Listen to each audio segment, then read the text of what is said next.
हाम्रा पूर्वीय शास्त्र र पश्चिमी राष्ट्रका विद्वानहरूले समेत सक्षम राष्ट्रनायकको कल्पना गरेका छन्। त्यस्तो असल काम गर्ने मानिसलाई सभ्य समाजले सदैव सम्झन्छ। जर्मनीका एकीकरणकर्ता विश्वात्मक, केन्याका राजनेता जोमो क्यान्नेता, चीन एकीकरण गर्ने सम्राट ह्वाङती, अमेरिकी राजनेता जर्ज वाशिंगटन र अब्राहम लिंकन, दक्षिण अफ्रिकाका नेशनल मण्डेला र नेपालका राष्ट्र निर्माता पृथ्वीनारायण शाह आदि जस्तै राजा महेन्द्रका बारेमा पनि नेपालका वर्तमान युवा पुस्ताले चासो लिइरहेको पाइन्छ। त्यसैले महेन्द्रको दर्शन, सिद्धान्त, आदर्श र बाटो कस्तो थियो भन्ने बारेमा आज म तपाईलाई जानकारी दिन गइरहेको छु। यो युट्युब च्यानललाई सब्स्क्राइब गर्नुभएको छैन भने अवश्य पनि माया र सद्भाव राख्दै तपाईले सब्स्क्राइब गर्नुहुनेछ। यो भिडियो मन पर्यो भने लाइक, कमेन्ट गर्नुहुनेछ र शेयर पनि अवश्य गर्नुहोला। अब लागौं यो विषयतर्फै। विदेशीको हस्तक्षेप रोक्न राजा महेन्द्र सक्षम भए। उनले त्यसका लागि नेपाली नागरिकताको व्यवस्था गरे। के त्यो गलत थियो? नेपाल भारत सीमामा भारतबाट आएर चोरी, डकैती लगायतका दुष्कर्म गर्ने क्रम बढेपछि उनले हजारौं भूतपूर्व सैनिकहरूलाई जमिन दिएर मेचीदेखि महाकालीसम्मका विभिन्न भागमा बसोबास गराए। के त्यसो गर्नु राष्ट्रहित विपरीत थियो? मेची महाकाली जोड्ने 1027.37 किलोमिटर लामो महेन्द्र राजमार्ग बनाउने निर्णय गरे। त्यो पनि नराम्रो काम थिएन। भारतलाई आग्रह गरेर महेन्द्रले वीरगञ्ज नजिक सिर्सियाबाट हेटौडा, भीमभन्ज्याङ, थानकोटसम्म 159.66 किलोमिटर त्रिभुवन राजपथ बनाए।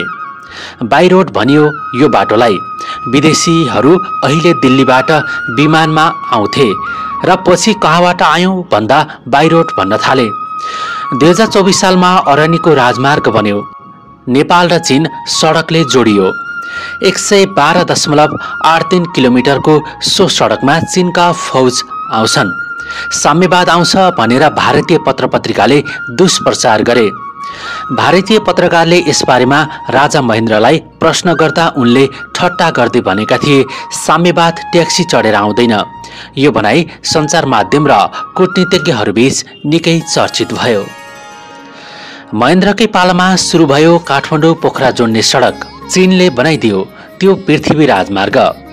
सातो बाटोबाट हेटौडा पुग्ने 90 किलोमिटर लामो कान्ति राजपथ महेन्द्रकै परिकल्पना थियो। 2011 साल चैतमा राजा त्रिभुवनको देहान्तपछि गद्दीमा बसेका राजा महेन्द्रले आजीवन अहोरात्र राष्ट्र र जनताका लागि सक्रिय योगदान गर्नुभएको छ।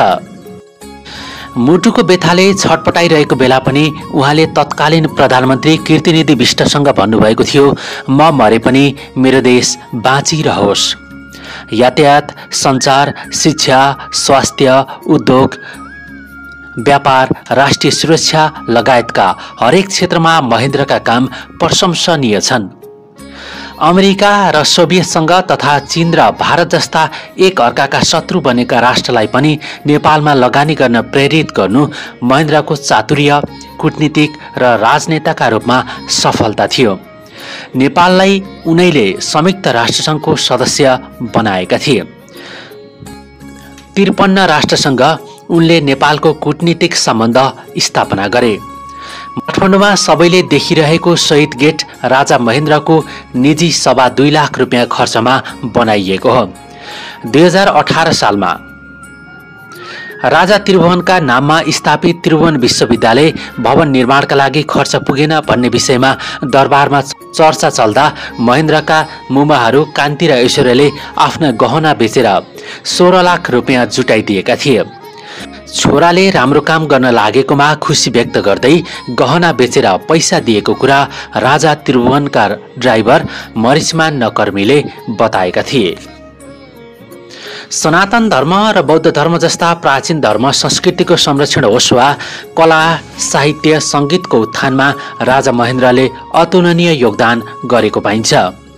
उनी आफै साहित्यकार भएकाले साहित्यकारको सम्मान गर्थे। राजा प्रताप सिंह शाहले पहिलो बुद्धिजीवी सम्मेलन गरे झैं महेन्द्रले चितवनमा राष्ट्रिय साहित्यिक सम्मेलन आयोजना गरे। साँझपख ढुङ्गामा पेट्रोक्याम्स ग्यास बत्ती बालेर कवि गोष्ठी गरिएको वृद्ध साहित्यकारहरू सुनाउँछन्।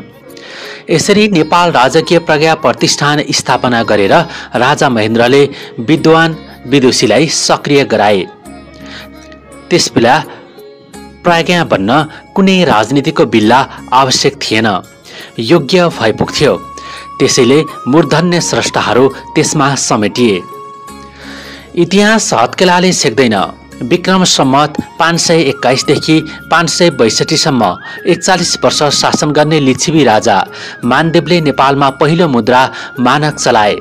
निजी खर्चमा कान्तिपुर शहर काठमाडौँ बसाउने गुण कामदेव हुन् वा कर्णाली क्षेत्रमा शासन गरेर प्रसिद्धि कमाएका नागराज मल्ल ठकुरी आदि सबै इतिहासमा स्मरणीय छन्। सिजालाई राजधानी बनाएर 16 पुस्ता शासन गरे मल्लहरूले।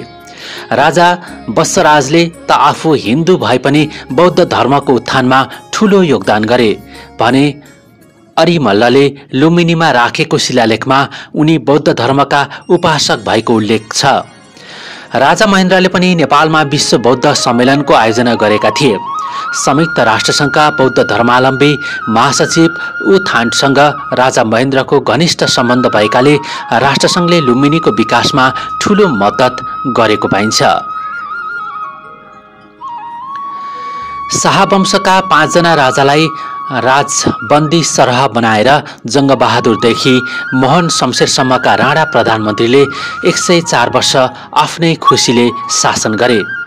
कतिपयले 240 वर्षको शासन भनेर पृथ्वीनारायण शाहदेखि पछिल्लो कालखण्डसम्मका सबै राजा अपराधी हुन् भन्ने आरोप लगाएका छन्।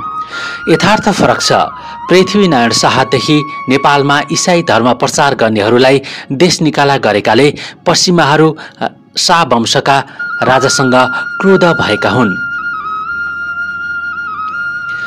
2007 सालमा मात्र 12 वर्षको राणा शासन समाप्त भयो।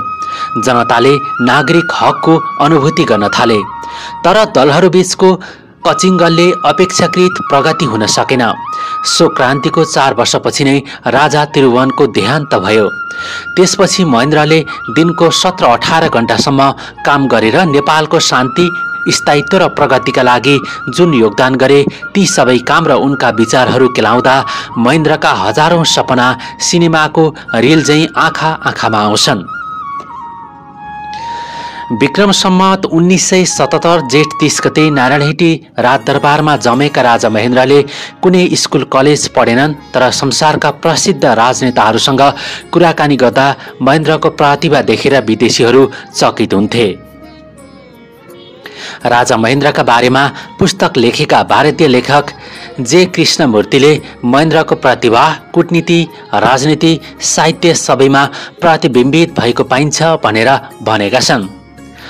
2015 सालमा संविधान बनाएर पहिलो आम निर्वाचन गराए राजा महेन्द्रले। भूमि सुधार, नयाँ मुलुकीयन, विकेन्द्रीकरण लगायतका काममा सफलता पाए। जमिनद्वारा लाखौं बिघा अनुपादक जमिन खोसेर हजारौं भूमिहीन किसानलाई वितरण गरे।